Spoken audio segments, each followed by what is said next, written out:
Hi friends, அவன் இல்லாம 15 நிமிடத்துல செம்ம சீஸி சிக்கன் பிரெட் பீட்சா செய்ய போறோம். வெளிய பீட்சா ஆர்டர் பண்ணவே மாட்டீங்க. வாங்க ரெசிபி ஆரம்பிக்கலாம்.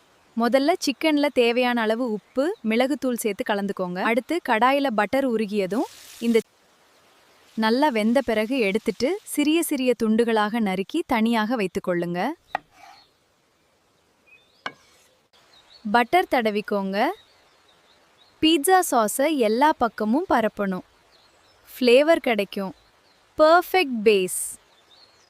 பிரெட் முதல்ல சிக்கன் துண்டுகளை வைக்கணும். அடுத்தது காய் வகைகள் சேர்க்கலாம். இப்போ ஹீரோ சீஸ், இதை தாராளமா தூவுங்க. கடைசியில ஹெர்ப்ஸ் தூவுனா, ஒரெகானோ மற்றும் சில்லி ஃப்ளேக்ஸ் தூவுனா restaurant style bread pizza ready ஆகிடும். இப்போ ஒரு தவாவை நன்றாக சூடாக்கி அதில் இந்த பிரெட் பீட்சாவை வச்சு ஒரு மூடியால மூடுங்க. லோ ஃப்ளேம்ல 5 நிமிடங்கள் மட்டும் வேக வச்சா போதும். பாருங்க, சீஸ் எப்படி அழகா உருகுது. இதுதான் பர்ஃபெக்ட் பிரெட் பீட்சாவோட சீக்ரெட். சீஸ் முழுசா மெல்ட் ஆனதும் கவனமா எடுத்துட்டு சூடா பரிமாறுங்க. சீஸ் கொஞ்சம் தாராளமா சேர்த்தீங்கன்னா சீஸ் ஃபுல் கிடைக்கும். லோ ஃப்ளேம்ல வேக வைக்கணும். அப்பதான் சீஸ் அழகா மெல்ட் ஆகும். கெச்சப் கூட சாப்பிட்டீங்கன்னா வெளியே வாங்க மாட்டீங்க. சூப்பர் சீஸ் ஃபுல் கிடைக்கும். இப்படி பண்ணி பாருங்க. பிரெட் பீட்சாவை எப்போதும் லோ ஃப்ளேம்ல தான் வேக வைக்கணும். அப்பதான் அழகா மெல்ட் ஆகும். வெளியே பீட்சா வாங்கணும்னு நினைக்கவே மாட்டீங்க.